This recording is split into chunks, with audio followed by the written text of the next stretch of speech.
ब्रह्मपुर गोपालपुर गणदुष्कर्म घटना समग्र राज्य में चहल पकाइथिला। तापरे परे पुणी ब्रह्मपुर जड़े नाबालिका निशा दे दुष्कर्म घटना आलोड़न सृष्टि करिछि।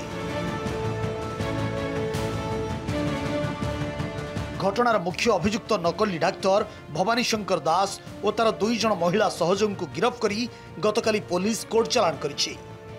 एथिसह संपृक्त क्लिनिक को सील करिछि। किंतु ए घटना पर महिला माने असुरक्षित मनुछंती। गतकाली घटना रे एसपी कौन कहउचंती सुनंतु। यही मामला रे टोटल 3 जन अरेस्ट होइचंदी।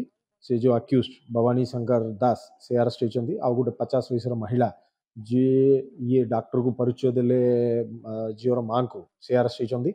आ गोटे 21 वर्षर गोटे जियो अछि। क्लिनिक अछि ताको वर्तमान पुलिस सीज करूची।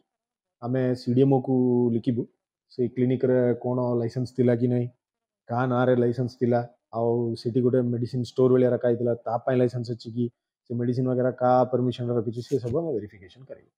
आउ आपण देखिथिबे 24 वर्षर राजत्व काल रे आमे एमिति केबे देखि नथिलु। 4 मास भितरे माने शह भली माने गणधर्षण महिला संपूर्ण रूपे असुरक्षित, छोट छुआ सहित असुरक्षित। ए असुरक्षित समाज रो आमे केमिति वर्तिबु बर्तमान हमको चिंता घरलाणी।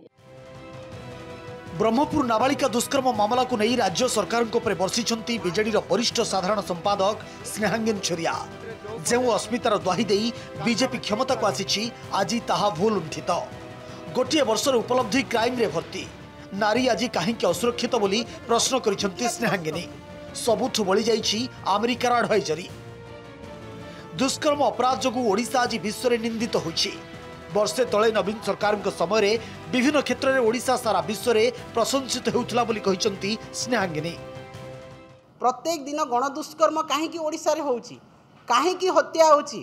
राजधानी छाती रु आरंभ करी कोरापुट, कलाहांडी, बरगढ़ पर्यंत जिल्ला रे प्रत्येक दिन खबर कागजर शिरोनामा पलटिछि महिला दुष्कर्म। अंतर्जातीय स्तर रे ट्रम्प सरकार एडवाइजरी जारी कले जे ओडिशा महिलांक पई सुरक्षित नुह, आउ आपण माने ओडिशा जानतु नहीं। माने सारा विश्व रे आमे निंदित होउछु। भारत इतिहास रो 75 वर्ष रे हेई नथिला। आज ओडिशा को सेही बदनामी रो सामना करिबा को पडुछि सारा भारत वर्ष रे, सारा विश्व रे।